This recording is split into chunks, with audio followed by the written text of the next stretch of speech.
जिसको कहना चाहिए गर्व होता है, जिस कवि को मैं अगला बुलाने जा रहा हूं, नाम है उनका अभिनव शुक्ला। तो अभिनव शुक्ला पे मुझे गर्व इसलिए होता है कि अभिनव ने पिछले कुछ वर्षों में जितनी ख्याति पाई है, जितना उसने नाम कमाया है हिंदी कविता में, वो तो पूरी तरह से उसकी कमाई है। तो उसमें तो मैं कुछ नहीं ले सकता, लेकिन एक बात जिसका मैं क्रेडिट लेना चाहता हूं, और वो मैं शायद ले सकता हूं, कि अभिनव को अमेरिकन ऑडियंस से परिचय करवाने का अवसर सबसे पहले मुझे मिला था। तो ये बात है बहुत पुरानी, जब अभिनव भारत में रहा करते थे, और तब हमने अभिनव को भारत से बुलाया था अमेरिका में कविता पढ़ने के लिए, और वो भी भारत के दिग्गज कवियों के साथ में। तो उसका जो थोड़ा सा श्रेय है वो मैं लेना चाहता हूं। और लेकिन अभिनव अब तो काफी साल से अमेरिका में ही रह रहे हैं, और कवि सम्मेलनों में अक्सर बहुत ही लोकप्रिय कवि की तरह उन्हें बुलाया जाता है। और अभिनव की जो रेंज है कविताओं में, वो एक तरह से जिसको बोलना चाहिए अचंभित सी करती है। तो अभिनव हास्य कविताएं भी लिखते हैं, लेकिन वो छंद में लिखते हैं। तो ये बड़ी एक तो खास बात है कि छंद में हास्य कविता लिखने वाले आजकल बहुत बहुत कम रह गए हैं। तो अभिनव उनमें से एक हैं। लेकिन हास्य के अलावा अभिनव की कविताओं में जो संवेदना दिखाई देती है, जो कई बार व्यंग दिखाई देता है, कई बार करुणा दिखाई देती है, वो अद्भुत है। तो अभिनव को मैं ज्यादा समय न लेते हुए इन शब्दों के साथ मैं बुलाना चाहूंगा कि अगर देखना चाहते हो अभिनव के उड़ने का अंदाज, अगर देखना चाहते हो अभिनव के उड़ने का अंदाज, तो आसमान से कह दो जरा और ऊंचा हो जाए। क्या बात है, क्या बात, स्वागत है तुम्हारा। क्या बात है, क्या बात है, क्या बात है।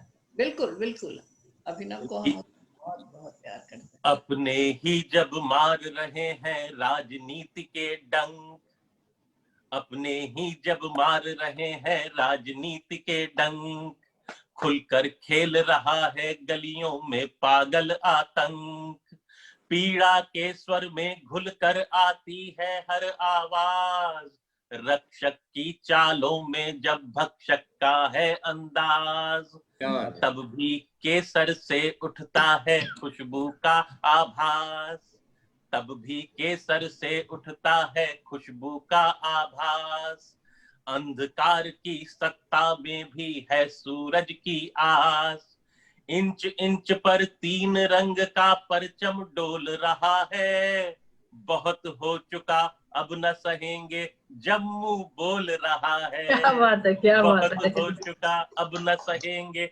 जम्मू बोल रहा है। रघुनाथ मंदिर में घुसे हुए आतंकी बेड़े, आदरणीय ज्ञानेश्वर जी ने नए युग की बात कही थी। तो रघुनाथ मंदिर में घुसे हुए आतंकी बेड़े, नगरों नगरों बांट रहे हैं नफरत वाले पेड़े, अंधी कट्टरता के पंजे बढ़े हुए नाखून, मजहब का दानव नित चाहे इंसानों का खून, मार काट कर दूर कर दिए जो कश्मीरी भाई, जिनको अपनाने को जम्मू ने बाहें फैलाई। क्या बात है। लगता है कि मार काट कर दूर कर दिए जो कश्मीरी भाई, जिनको अपनाने को जम्मू ने बाहें फैलाई। लगता है अब होने को है किस्सा सभी तमाम, इन सब के ऊपर है बाबा अमरनाथ का नाम, बम बम भोले जय शिव शंकर हर हर बोल रहा है, बहुत हो चुका अब न सहेंगे जम्मू बोल रहा है, जम्मू बोल रहा है, जम्मू बोल रहा है। धन्यवाद धन्यवाद अभिनव जी, इंडियन बहुत अच्छा लगा। एयरफोर्स के ऑफिसर और बहुत बड़े कवि तो बस मैं कहता हूँ कि इंडियन एयरफोर्स ऑफिसर और बहुत अच्छे कवि कुंवर वियोगी जी की स्मृतियों को मैं सादर प्रणाम करता हूँ। और आज इस कार्यक्रम में आने के लिए मैं सबसे ज्यादा शुक्रगुजार हूँ अनूप जी का और सभी आयोजकों का कि मुझे इतने श्रेष्ठ कवि से इतनी निकटता से परिचित होने का अवसर मिला इस कार्यक्रम में आकर। आयुष्मान जी बहुत सुंदर संचालन कर रहे हैं, शिवानी जी ने बहुत अच्छी सरस्वती वंदना प्रस्तुत करी, शशि पाधा जी जो हमारे परिवार की बड़ी दीदी हैं, मैं उनको प्रणाम करता हूँ, ज्ञानेश्वर जी जो कि इतनी श्रेष्ठ कविताएं लिखते हैं, अनूप जी ने अपनी प्रशंसा में सूरज और अंधकार को कंपेयर कर दिया जब उन्होंने कहा कि ज्ञानेश्वर जी जैसे श्रेष्ठ कवि के साथ उन्होंने मेरा नाम लिया। मैं अभी शायद कक्षा 1 का भी विद्यार्थी नहीं हूँ जिस विद्यालय के महाविद्यालय के वे प्राचार्य हैं। अभी विजया ठाकुर जी ने बहुत अच्छी गीत सुनाए, मैं उनको भी प्रणाम करता हूँ और आने वाले सभी कवियों के लिए साधुवाद व्यक्त करते हुए कुंवर वियोगी जी को जो मैंने पढ़ा तो उनके सोनेट्स जो हैं मुझे बहुत अच्छे लगे और उन्होंने नदी पर लिखा है, तो मैं अपनी एक कविता उनकी स्मृतियों को समर्पित करते हुए नदी पर आपको सुनाता हूँ। वाह। कि नदी के 2 किनारे थे, नदी के 2 किनारे थे, हमेशा दूर रहते थे, वहीं एक पेड़ था लंबा, घनी शाखें तना मोटा, हमेशा सोचता था वो किनारों की जो दूरी है वो कैसे दूर की जाए। सदा वह कल्पनाओं में बनाता था नदी पर पुल, और घनी आंधी चली एक दिन, बड़ा तूफान घिर आया, गिरा वह पेड़ भड़भड़ में, नदी के इस किनारे से नदी के उस किनारे तक बनाकर एक लंबा पुल। वो पुल जिस पर से होकर के किनारा इस तरफ वाला उधर वाले से मिलता था।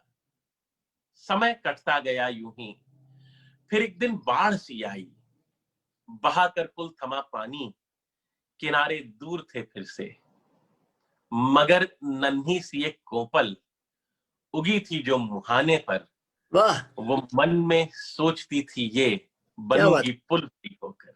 क्या बात है, मगर वाह वाह वाह। नन्ही सी एक कोपल उगी थी जो मुहाने पर, वो मन में सोचती थी ये बनूंगी पुल बड़ी होकर। कुंवर वियोगी जी का मानना था कि हमें प्रेम और जीवन इसकी जो बृहदता है उसको अपनी कविताओं में व्यक्त करना चाहिए, और ये जो नन्ही सी कोपल उन्होंने लगाई है आज इस कार्यक्रम के रूप में और इस ट्रस्ट के रूप में, एक पुल बन रही है, एक पेड़ बन रही है, ये देखकर बहुत प्रसन्नता होती है।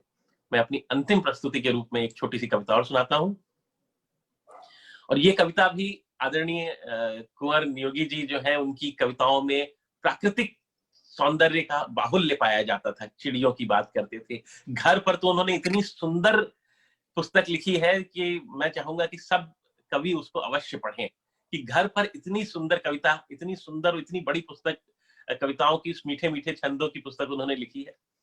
तो ये चिड़िया की एक कहानी है, मैं आपको सुनाता हूं कि आबादी से दूर घने सन्नाटे में निर्जन वन के पीछे वाली ऊंची एक पहाड़ी पर एक सुनहरी सी गौरैया अपने पंखों को फैलाकर गुमसुम बैठी सोच रही थी।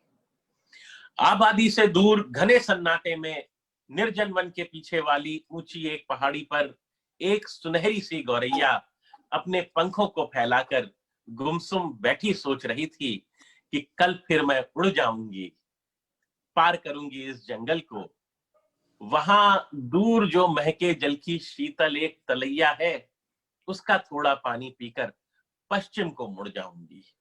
और ये कविता उन सबके नाम है जिनको अपना घर छोड़ना पड़ा है, किसी को नौकरी के चलते, किसी को अन्य कारणों से। उसका थोड़ा पानी पीकर पश्चिम को मुड़ जाऊंगी, फिर वापस ना आऊंगी। पर मेरे सारे संगी साथी पत्ते, शाखें और गिलहरी छोड़ जाऊंगी अपने पीछे। क्यों ना ऐसा हो इनको भी अपने साथ उड़ा ले जाऊं, और चोंच में मिट्टी भरकर थोड़ी दूर उड़ी। चिड़िया की हिम्मत देखिए, और चोंच में मिट्टी भरकर थोड़ी दूर उड़ी, फिर वापस आ टीले पर बैठ गई।